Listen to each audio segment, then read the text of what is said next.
Isang maulang hapon sa ating pong lahat. Ayan, naulan na po. Flex ko lang po ang mga papaya. Ayan po guys. Ang dami na po siyang bunga. Marami pa rin po siyang bulaklak.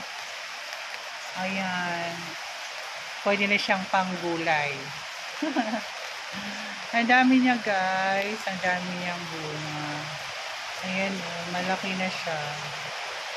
Tapos ito din, ayan.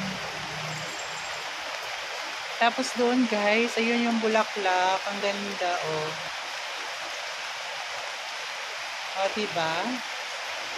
Maulan lang siya guys ngayon, maulan.